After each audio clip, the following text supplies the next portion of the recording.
Okay. Hello. We should be live for the BookTube live show for the month of February. Together we read Beautiful Ugly by Alice Feeney, which was a time. Ooh, look at that. Oh my gosh, you guys both have the Book of the Month one. Yeah. That's so cool. Oh my god, I love it. Is the Book of the Month one, does it have this like gray or like the silvery reflective look? Yeah. Oh, that's so cool. Wow, good to know. Awesome. So yeah, we read the new Alice Feeney, Beautiful Ugly, and we are here today to discuss. I am joined by my lovely booktube friends here. We have Ty and Erin, and I'm so excited to have both of you on because Erin, I think this is your second time on the booktube, and then Ty is a new face around here. So like, thank you so much for joining me today. And so while everybody's popping in, I'm going to have them both introduce themselves. If you're not familiar with their channels, both of their links will be included down below. Ty, do you want to start just like maybe like telling us like what kind of books you like to read typically and what like kind of videos you make on your channel? Kind of thing. So I'm Ty. My channel is Ty's Book Corner, and it's the same on Instagram. I read a lot of mystery thrillers, and then probably the next one is like fantasy, and then a little bit of everything else. Yes. I do just basically like a lot of sit down videos where I just chat about the books that I read, a lot of individual reviews, series reviews, same on my Instagram. I've tried to do like vlogs, but that's a new one for me. Yeah. Trying that out. But yeah, just mainly sit down reviews. I love it. I want all the vlogs. Oh yeah, me. Hi. I'm Erin. My channel name is Erin Megan. It's Erin.x.Megan on Instagram. A little switch up. Yeah, a little switcheroo. I read horror, thriller, mysteries, romance, manga. I'm dabbling in fantasy this year. Getting my toes wet, trying the genre out a bit. I like to make vlogs and sit down videos, like wrapping up my month, and sometimes I do TBRs that I don't stick to. And I'm trying to work on my physical TBR this year. So yeah. Are you doing that like TBR slasher? Is that what it's called, right? Yeah, I love that. That's such a cool title. I love it. Thank you. It's been fun. It's I mean, you know, trying to get it down a little bit. So yeah, I mean, whatever works, you know. Perfect. Well, thank you so much to everybody joining us in the chat today. I appreciate it, and thank you for reading along with us this month. Which leads me to my next question. I would love to know if you did read the book with us this month. Maybe you can put like a blue heart in the chat if you did read the book, and then maybe you can do like a little wave emoji if you did not read the book. Just so I can get a visual. At the beginning of this live show, we're not going to be jumping into spoilers right away, so you can feel free to stick around if you haven't yet read the book. And then while they're doing that, Ty, would you want to like just pitch like a non-spoilery kind of synopsis for anybody who hasn't read the book, has no idea what we're doing here, and like is curious maybe? Sure. So we are following this author, Grady. And at the beginning of it, he is on the phone with his wife, and she's out driving, and she comes across this body in the middle of the street. She wants to go check it out. He tells her not to, but of course she doesn't listen. She goes out there to check it out, and that's like the last he's ever heard of her. He goes back to the scene, can't find her, police can't find her. So then we fast forward to a year later, and now he is a struggling author, and his agent suggests that he goes to this like secluded island and stay in this writing cabin that she inherited from a previous author that used to live there and had passed away. So he goes to the island. It's a little weird, but he doesn't care, obviously. And as soon as he's there, he starts to see someone who he thinks is his wife, and it kind of like takes off from there. Wow, that was perfect. I appreciate it. Thank you.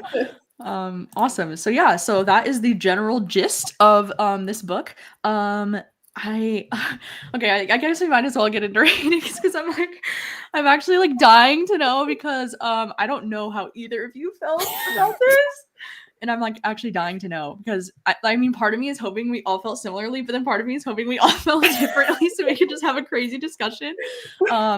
But while we are sharing our ratings, if you want to drop in the chat, which by the way, thank you so much for so much participation. I see so many blue hearts, which is really, really cool to see. So thank you for that. But while we're discussing our ratings, if you want to go ahead and throw it in the chat, like what you gave this book out of 5 stars, I would love to know. I feel like this one from what I saw like on our Discord and stuff, like there was a lot of different ratings across the board. Like this one really either seemed to be like a really big win for people, or people really hated this one. So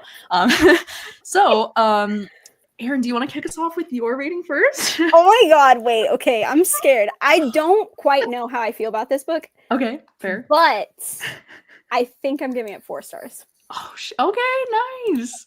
Okay, and then a brief like why do you think it's 4 stars without spoilers? Okay, I love disappearances, like missing people. Like that always grabs me. That's like a one thing where you can just drop it in and I'm like, oh, yep. Okay. Yeah. So I got excited and I liked it. I liked the mystery. I liked the weirdness. I liked that. I can't explain why it's not a 5 because it just didn't feel like a 5. I ended it and I was like, good time, enjoyable, fun, but not a 5. So I think that's why I liked it. Okay. Yeah, cool. Okay. And Ty? So I gave it 2 stars. The beginning, like the first couple of chapters, I was like hooked, even though I feel like I thought I had figured it out, but the ending is what fell apart for me. Like yesterday, I finished this late last night and I was going to give it 3 stars, but then I went to sleep and I woke up and I was like, absolutely not. That's 2. You're like, I'm still angry. I woke up and I'm still angry. So yeah, I'm settling there. Okay, nice. Okay, yeah, I think I'm kind of leaning more towards like 2.5 stars is where I'm settling. No, I'm so sorry. I knew this was gonna happen. I literally told Justin I'm gonna be the only one that likes it. I can feel it. No, this is perfect. I was really hoping that somebody would like it on this live show, because I don't want this to turn into like a roast. You know what I mean? But it's around 2.5 stars for me because I was having fun at the beginning, like the setup of it. I was like, ooh, the atmosphere, like it's so, interesting. It's so fun. I was like, what is this island about? Like, I don't know. But then it started to like lose me a little bit in the middle because it started to feel very repetitive with like the scenes that were happening. I was like, bro, like I've read this scene like 15 times. Like what's going on? And then the ending, there were just some things about the ending that like the more I think about it, the more I get pissed off. I'm like, this doesn't make any sense. So we'll definitely have a lot to discuss with this ending because like, wow, lots of things happen at the end. So I'm so sorry. That's a question I was going to ask though, is did either of you listen to the audiobook for this? No. Oh my gosh. The audiobook was like really, really cool. Because the audiobook had like phone ringing sounds and it had like wave crashing sounds and it had like just like all kinds of sound effects. So the audiobook was actually a pretty cool experience if anybody listened to that. But yeah, I'm sorry. Read it in time. Yeah. Okay, interesting. So I mean I'm glad to know that we all kind of feel differently about it because clearly the chat feels very like all over the place. So I'm glad that we all have different opinions here for the most part. And so one of the questions I wanted to ask before we really get into things is, have you read this author's books before, and if so, like how did this one compare for you compared to her other stuff? I started with Rock, Paper, Scissors. And then I read everything after that. So Rock, Paper, Scissors, where's the one where they were like at the house and people were dying one by one? Daisy Darker. That one, yes. Daisy Darker. And then the one, Good Bad Girl. Yeah, Good Bad Girl. And then this one. So this one is the worst one. And then my favorite was Daisy Darker. Okay. Was Daisy Darker like highly rated for you, or is it just like okay? It was 4 stars for me. Okay. Yeah. Cool. Yeah, I'm in a similar boat. Daisy Darker was my favorite. I gave that a 4. I still like it more than this one.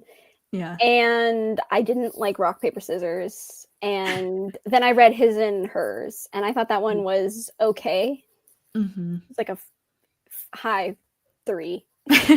like a high 3. Like a high 3. Okay, cool. I think I could be wrong on this, but I think that I've read every single book Alice Feeney's come out with. I've just been a really big like Alice Feeney fan because I like Daisy Darker was 5 stars for me. I love Daisy Darker. I adore it. And then like Rock, Paper, Scissors, I also gave 5 stars. I really loved.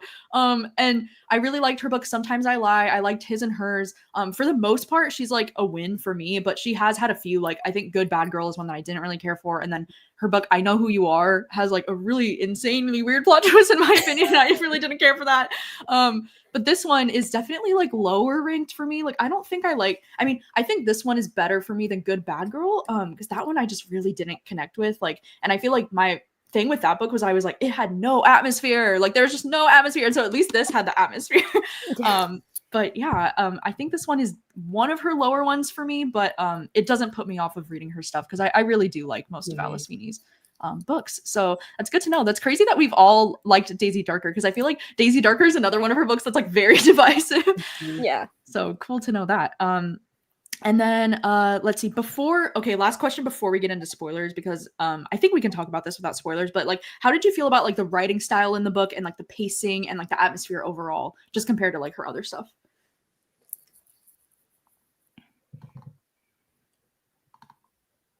It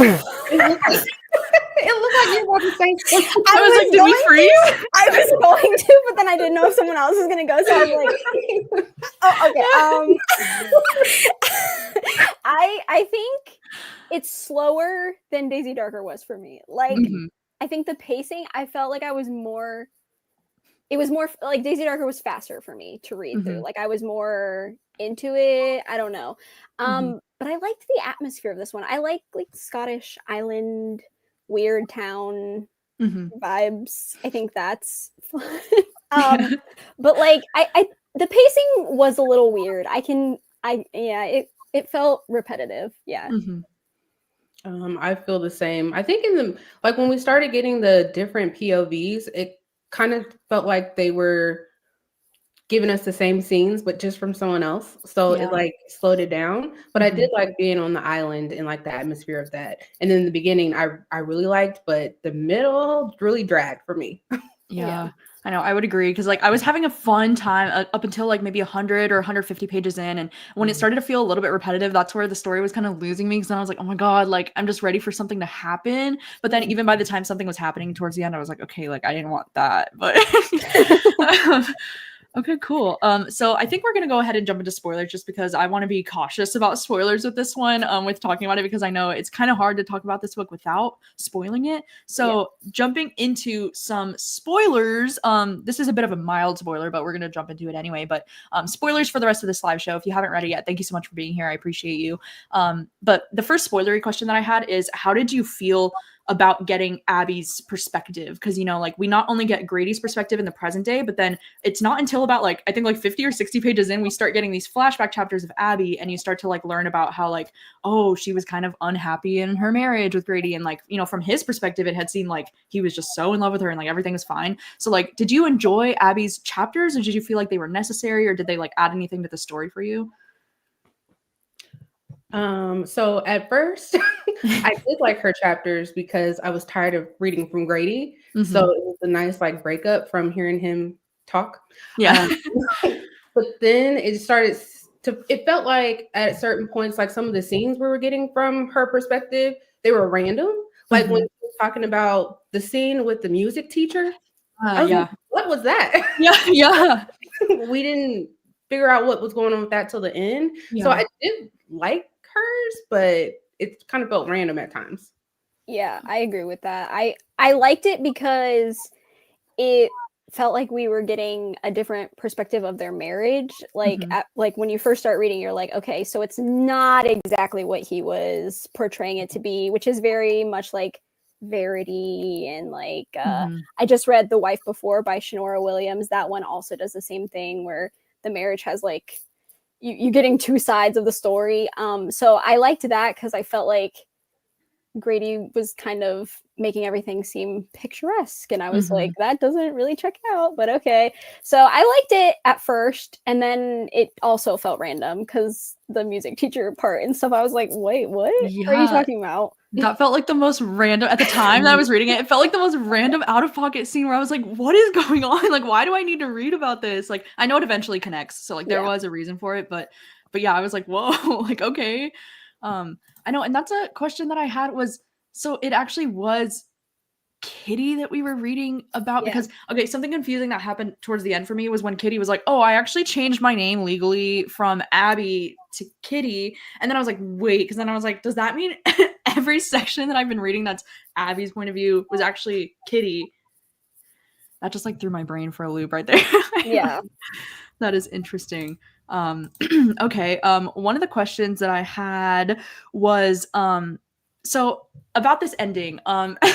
So how did you feel? Well, I guess should I break it down by like each little thing about the ending? Because it's like, how do you feel about the ending in general is like a very broad question, you know? Yeah. But so first question.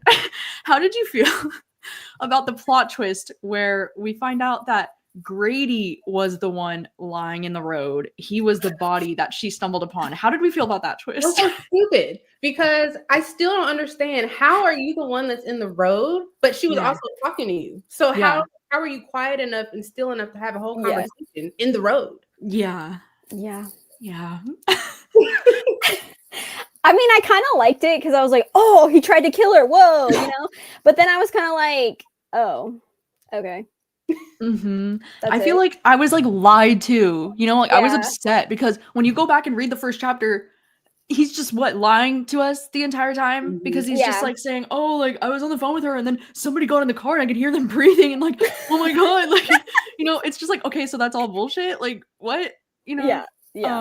So that was like the twist that like really like irked me, because I was like, that doesn't make sense. Like, and I know he tries to just cover it as like, oh, well, I've been an unreliable narrator, like, but it's like, no, like I hate that. Like you were lying directly to us as the reader, but like in a way that, I don't know, it just, that twist didn't work for me because I was like really upset about it. And then I also like, do you think it's like wild that, because like part of that twist is like he was trying to kill her because he thought she had an affair with another man or something, and then he comes to find out that it was just like IVF, like she was just getting IVF on her own, and like I guess trying to go behind his back when, you know, I don't think he wanted children, or I don't know what that situation was, but I was like, oh my god, like you're just gonna assume that she's cheating and throw her off a cliff? Like you're not even gonna talk about it. Drastic. Yeah. Like, bro, what? No, it was so funny because it was so dramatic. Like when they said that, I was like, he threw her off a cliff. Yeah, I was like, are you okay? Like, what like, is definitely that? not. No. That's the moment where I felt like it was like confirmed to me that both of them were a little strange, because he had a vasectomy without telling her because he didn't want kids, but she wanted kids, but then went behind his back and had a kid. So it's like both of you guys are kind of wrong. I mean, at least she didn't try to kill him, but they were both very messy. That's for sure. Yeah, exactly. Yeah. Oh, okay. The phone call happened for the cops to hear, but it's still like we were being told something as the reader, and like that just wasn't what happened. So it was just kind of annoying. You had to suspend disbelief a little too much for this one, which doesn't bother me too much. I mean, it's a thriller, so I don't really care half the time, but I think I'm just not picky enough sometimes with thrillers. I'm just like, wow, I was entertained, okay. But like, I think it was a little almost too much of suspending disbelief. I was kind of like, oh. Yeah. Well, that's my thing is like with thrillers, like I like to be shocked. Like I do like to be taken off guard. And there were a few moments in this book where I was like, whoa, wait, what? Like it definitely took me off guard. But like I need it to make sense though. You know, like I need it to be like a logical twist that like makes sense in my brain. And that's when I get the most like shocked by it, because I was like, how did I not see that coming? Like it makes sense, you know, but like this didn't make sense to me. And that's why it was like upsetting. But then so it would have been better if he like had like planned it with someone else and he wasn't the one in the road, it was someone else. Yeah, that would have made a little bit more sense. Yeah, like a woman that he knew or something, and then like she could have been brought in later, or like what if it was like the wife that she like trusted on the island or something, you know, like that could have been cool. Wait, let's rewrite it. Let's do that actually, because that would be crazy. I know. I was gonna ask, like, throughout the story, did you have any like wild predictions of like what could be happening on the island? Because like were you noticing the fact that like all the people on the island were women? Like, was that something you were picking up on, or like where did you think the story was going? That was my theory. I thought Abby had gathered all the women that she was writing about, and like they were living on the island to protect themselves from men. And like that's what my theory was. And so when I got to it, I was kind of like, well, I was kind of right, but not exactly. Nice. Yeah, that detail flew right over my head. I did not know that until they said it. I was like, oh, okay. I guess it is only women. Yeah. I was like picking up on it because I was like, every conversation that he's having is with a woman. And I was like, is this just like a coincidence, or like, am I just projecting, or am I like, what's going on here? So I kind of noticed it, but I think, oh my God, I had so many ridiculous theories while I was reading this. I was literally like, one of my theories was like, as soon as Charles got introduced as like this writer man, I was like, I think he's related to Abby. Like that was my first theory, was that he's related to Abby. But then my second theory was that I thought Charles, like the author, was Grady in like an alternate reality or like alternate timeline. I was like, he is Grady. And I was like, and he doesn't even remember writing this manuscript, but it's like his manuscript. And then I was like theorizing that, like, I was like, everybody on the island is dead. I was like, everybody's dead. And I was like, the way they were like, oh, we see ghosts on the island. Like everybody sees ghosts. I was like, it's because they're all dead. I was like, they're all dead. I was just going crazy with the theories over here.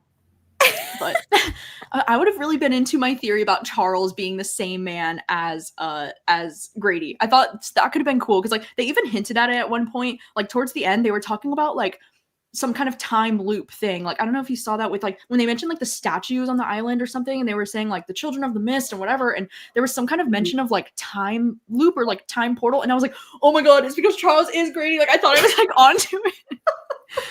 I was so confused, but oh, that's interesting. Thought Charlie was the piano man. That could have been interesting. Very interesting. Yeah, did you think it was going in a direction then of like a woman cult, or like that it was going to be very like culty at the end? Yes, that's where I thought it was going to be. Yeah, once he started seeing that everyone was like, you know, wearing the same ring, and then he kept drinking that tea. I'm like, stop drinking the tea. Yeah. Something was going on. No, stop drinking the tea. Yeah, there was something about birds too. I think that went a little bit over my head. I'm not gonna lie. The whole birds thing. She was saying, or they were saying something in the book about how like the birds don't come to the island anymore because they're like smarter than people. It was the trees. The trees, they were woodpeckers. I just finished the book on Friday, so I remember. There were like woodpeckers. So to protect the trees, they were killing birds. So the birds now knew not to go to the island anymore because they would get killed. So now they just don't have any birds. I think it was just supposed to be a metaphor. So you would like the men getting like killed off thing. So you would be like, oh, the men don't live there anymore. I think it was like trying to be like a sneaky little metaphor. That's what I thought. I don't know. I see. That makes sense.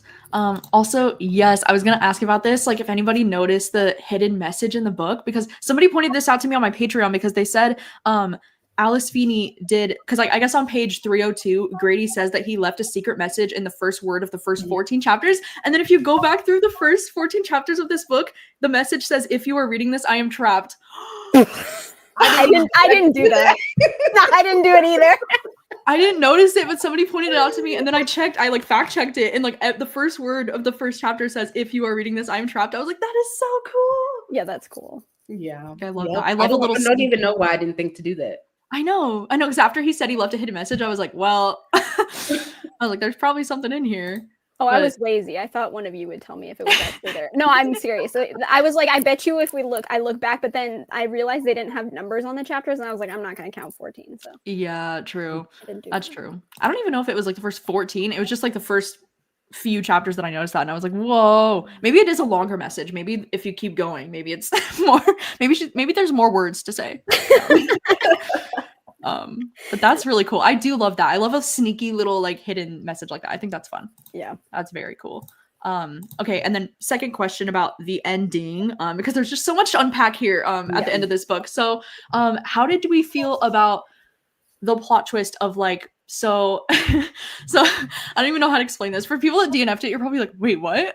So at the end, there's this twist of like Grady finding out that Charles, like they said that Charles died one way, but he actually died like on the island, but he found like an obituary that his wife had written for some reason that said he had died like in London with his family, whatever. That was weird. But then so they ask Grady, or like they demand, I guess, Grady to be the new resident writer of the island. I can see Taj just like, no. So they demand that Grady is going to be the new resident writer because Charles has passed away, and like apparently Charles was like providing the income for this whole island. Like I guess the women were just taking his income from his best-selling books and using it to like they couldn't have male visitors, right, or something like that. So now they want Grady to be the new resident writer. So how did you feel about that twist? Crickets. I thought that was really strange because, I mean, I'm no author, but I don't think they consistently bring in money like that unless they're writing a book. So I feel like there would have to be another way for you guys to make money anyways. Yeah. So I don't, that was just, I don't know. It was weird.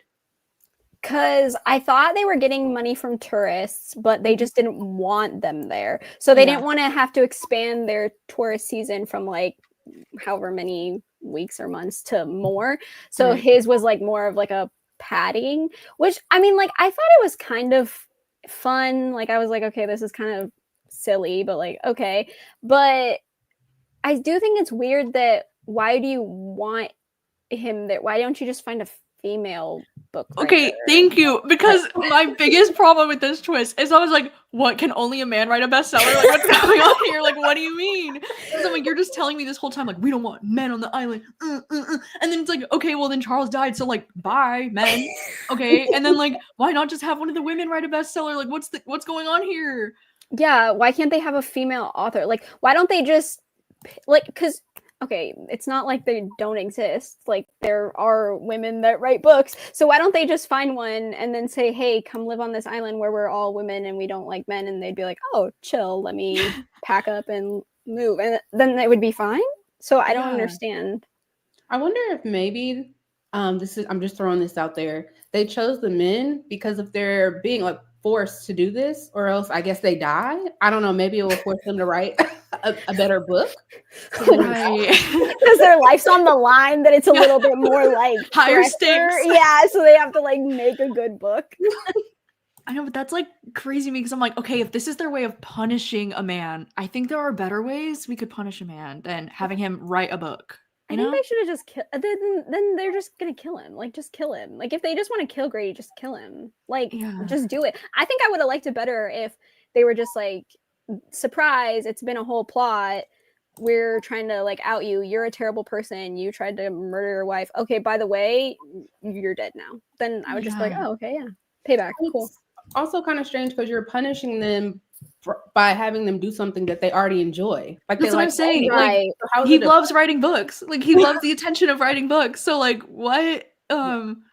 Yeah, I thought that twist, it was just weak for me because like I like what Alice Feeney was trying to do here. Okay, I like the idea of like having a whole island of women who have been like wronged by men in some way, kind of like taking back, you know, their thing. But then that's where it really fell apart for me because I was like, but they're still relying on a man to provide an income for them. Like, does that not just like defeat the whole, you know, like feminist message a little bit? Right, yeah. The author that was there before Grady, the one that died because he was trying to on the rowboat. So did he just get tired of writing?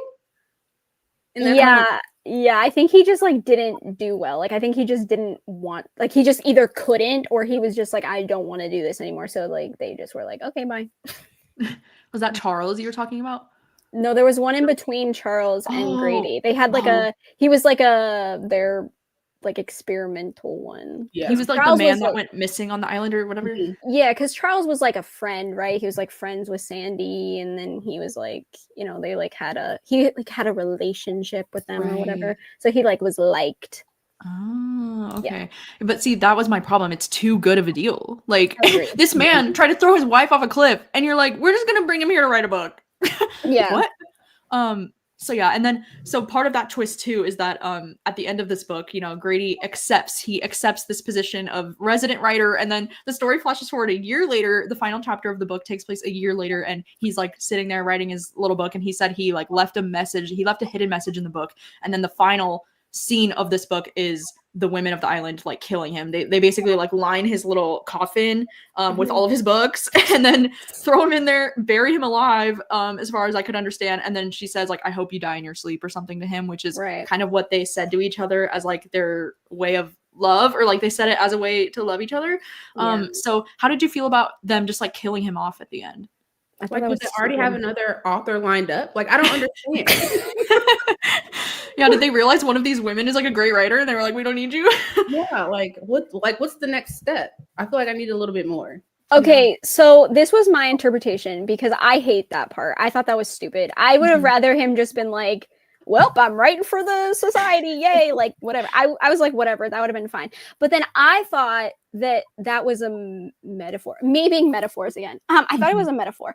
I thought he was hallucinating again. Like I thought he was like hallucinating. Like he was just saying like, oh, I'm buried, but because he's trapped. Like, yeah, like I thought it was like not literal. I thought it was more like he's just trapped there. He still gets to see his wife, but she's not his wife anymore, right? Because she has a whole new life with the baby and whatever.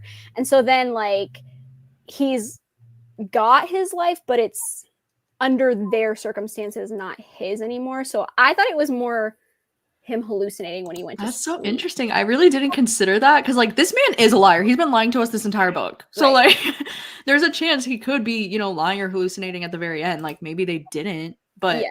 that would have been, I think it would have been stronger to me if they made it clear to us as the reader that he was hallucinating at the end or something. You know, like I feel like I needed a little bit more from that scene to like fully get that. But that's interesting. I just hated it so much that I interpreted it that way. You're like, I need to justify this so that it makes sense for me. I was like, I can't give it a 4 because I really hate that. So I'm just gonna make it make sense to me, and then I can give it a 4. That's what I did. I don't think I thought that hard about it. I just was like, oh, he's dead. Like, yeah, I was just upset because I was like, you just spent an entire chapter gaslighting me into thinking that you need this man for your income, and like there is no other answer. And like, then you need him, and then just kill him in the next chapter. I'm like, what? Like you just spent so long trying to convince me that this man is a necessity for your survival on the island, and now you're just gonna like kill him off. But I was like, I thought too, I was like, okay, maybe I thought the women killed him because they found his secret hidden message and they were like trying to be like, you can't, you know, like you're trying to out us, so we're gonna kill you. But I feel like if that was the case, they should have made that clear. Like when they were killing him, they would have been like, they should have said something like, you thought we wouldn't find out about your secret message, or you know, some like I don't know, something to let us know like that's why they were killing him, you know, because like that would make sense. It needs to be written down. We found the message, and that's why we're killing you. We wouldn't find out, bitch. We fucking know. Like that would have been so much better because then I've been like, okay, justified. Like that's why they're killing him. But that's so funny. Yeah. I know. I agree that I really did like the fact that the last line of the book was like, I hope you die in your sleep or whatever. Because I thought that was cool. It was like tying it back into like what they did at the beginning. And it was like, it was kind of ominous, right? Because it's like, oh my God, is she saying that because she like actually loves him and like cares about him and actually hopes he dies like in his sleep peacefully? Or is she saying it as like a fuck you know, like I don't know. That's such a weird. When we were reading that, I thought that was such a weird thing to say to somebody. Like, I hope you die in your sleep. Like, I would punch you in the face. Like, if you said that before I went to sleep. Like, what? No, I agree. That rubbed me the wrong way because I was like, I kind of get why you think it's romantic, but like, I would never turn to my fiance and be like, I hope you die in your sleep tonight. I like, why are we wishing death? Like, at all? Like, it's mean. It feels kind of mean. Like, I felt like it was passive aggressive. Like, I hope you die in your sleep. I'm like, yeah. Okay. Yeah, I felt the same way. It's a very thriller line. You know, like they would only say this in a thriller. Same with like, oh my gosh, did you see that one part of the book where like they explain the like beautiful ugly thing like so much when they're like, life is like beautiful, but it's also like ugly. And like sometimes things are like beautiful and ugly. I was like, bro, it was like good bad girl all over again. And she's like, sometimes people are good, sometimes people are bad, and like most times people are so bad. I was like, I don't need you to like spoon feed your title to me. Like I'm not stupid. Exactly. Oh, it's so funny. So annoying. Like I could do without that. Okay, let's see. One of the other things I had, well, is there anything else like about the book that you either like really loved or really disliked that you want to like pop off about before we I really disliked actually that Abby was alive. Like I'm starting to hate. I wish people would just die. That sounds so bad. But like if we're saying this person is dead, just let them be dead. I was kind of hoping that like Kitty was actually behind everything since we found out that she was Abby. So I was like, well, maybe Kitty like set him up in the beginning with like that person lying in the road, and then she was having somebody like torture him on the island by pretending that they were Abby, but you know, Abby would be dead. Like I wanted something like that. That's interesting. That I know would be part of my like frustration with this was, and like why it started to feel repetitive to me, is because when Grady like ran into Abby again on the island, when he was like, no, this is actually her, and he was like telling us as the reader, like, this is her, oh my god, like she looks just like my wife, but she's using the name Aubrey instead of Abby or whatever. And then like a few scenes later, he's like, okay, no, it's not actually her. She has different eye color and like she like looks kind of different. And I'm like, sir, what the freak? Like, why are you still lying to us? Like, is it her or is it not her? Like, I was so sick of the like back and forth of like, is this her? Is this not her? I don't know. That's one of my biggest pet peeves in a thriller, is where they're like hallucinating someone and they think they see someone and they're like, oh, but it's not them. Well, but it is, but it isn't. And I'm like, can you just either see them or don't see them? Like, is it hallucination or is it not? Like, then when he got the pamphlet and it was a different person, he was like, well, that's not my wife. I was like, I know. How would you not know if that's I know. How do you not know? You either know or you don't. Like, it was that's one of my biggest pet peeves, that trope, like the hallucinating trope. I can't. Me too. I know. And go ahead, Gabby. Sorry. Oh, I was just gonna say, did you anticipate that Abby's new partner would be a wife? Because as soon as he said, like, oh my god, she's married to somebody else, in my head I was like, it's a woman. Like, I just like immediately called that. And then the way he was assuming it was a man, I was like, what? Like, I was just confused why he was assuming, because then he was gaslighting me into thinking maybe it is a man. But then when they revealed it was a woman, I was like, fucking called it. I was so happy about that.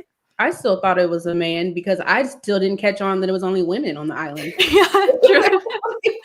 True. Yeah, I had already figured out that it was only women. So when he said it was a man, I was like, no, it's a woman. This is all ladies. Grady, keep up. Yeah, like, you're behind, guy. Like, catch up.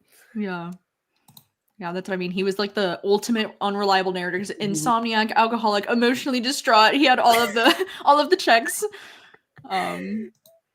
He was also just a jerk, because there was like certain points where he was talking about how much he missed Abby and wanted to find her. But then another point, he said that he was upset that women weren't flirting with him anymore. I was like, where is this coming from? You're like, what? Oh my god. That's so funny. I forgot about that. That was funny. That was really funny. Yeah, and I hate that he was like gaslighting us as the reader the whole time, because it's like, that's not actually how you felt about your wife, right? Because you tried to throw her off a cliff, sir. So come again. Also, he was so mad that she wasn't like right next to him when he got the call about being on the New York Times bestsellers list. And I'm like, babe, she's literally in the car driving. Are you okay? Yeah, like, chill. Like, he's so whiny right off the bat, you know? Really. He was annoying. The more I think about it, the more annoyed I get with his character. You guys are convincing me to lower my rating. Now I'm like, maybe it's a 3.5. Oh no. Please don't. I feel bad. Honestly, if you love this book, I'm so happy for you. I really think, like, if the plot twist at the end of this book had worked for me, I probably would have rated this higher, because I do think she pulls off the element of surprise very well at the end of her thrillers. Usually, like, there is, usually I am like, whoa, I'm shocked, but like, I just was upset because it didn't like make sense for me. And like, that's why I get really like, like, I just pick it apart. But, but I'm glad if you enjoyed it. And then one of my questions following this would be like, will you read more from this author in the future? Or is this like Ty, is this like, this is it for you? Or are you like open to reading more from her in the future? No, I'd read more. I think this was a fluke. Like,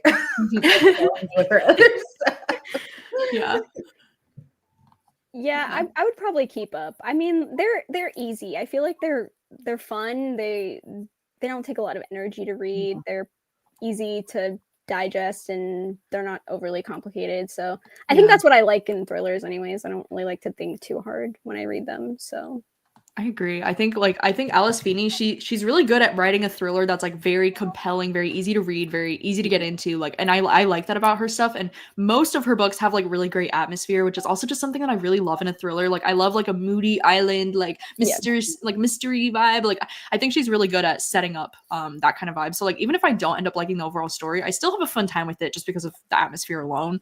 So I would definitely continue reading more from her. And one of my final questions before we wrap things up is like, do you have any books, movies, TV shows that you would compare this to for anybody who either liked this and wants more stuff like it, or didn't like this but wants something with a similar vibe?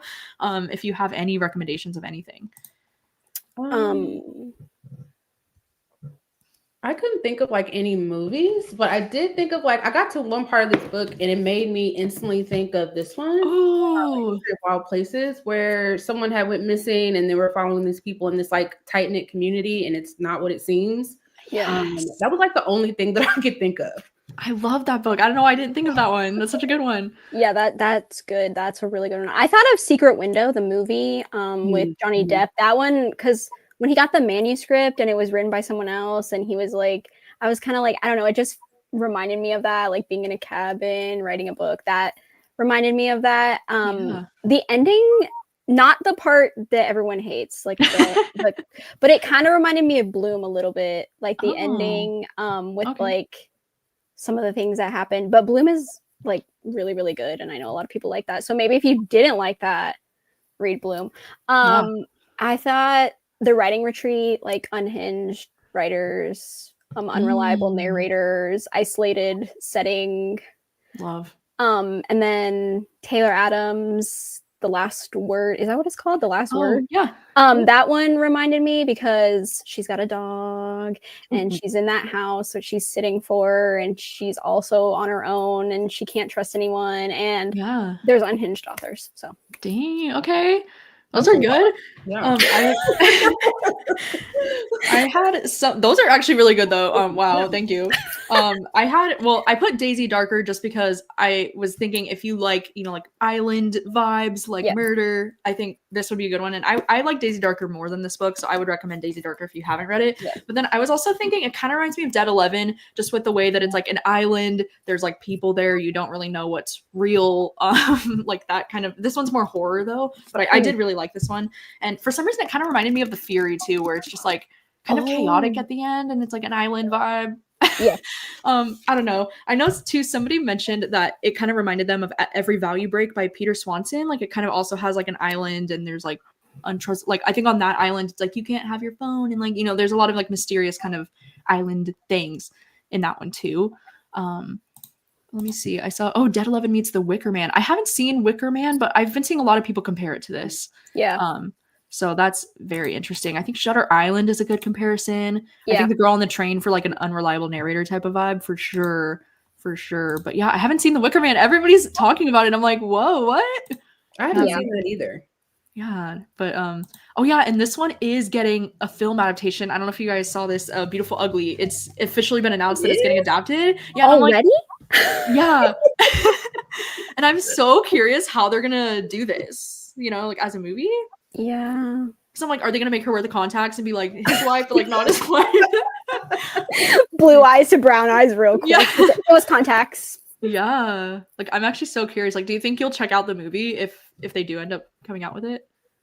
Like on streaming. maybe on streaming.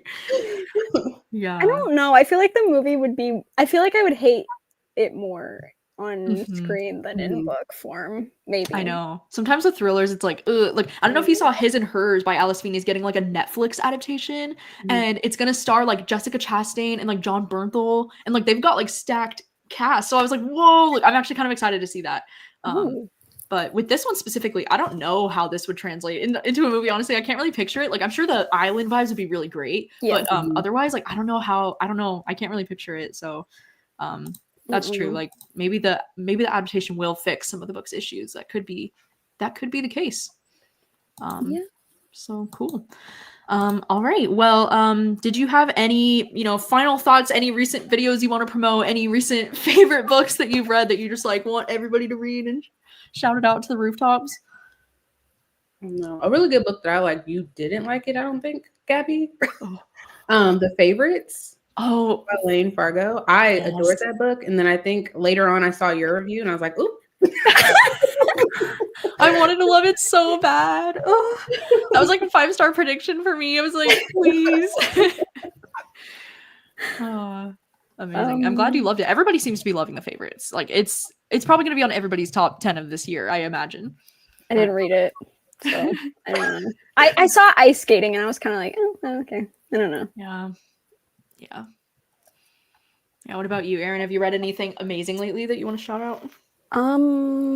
What did I read? It's March, so nothing yet. February. What did I read?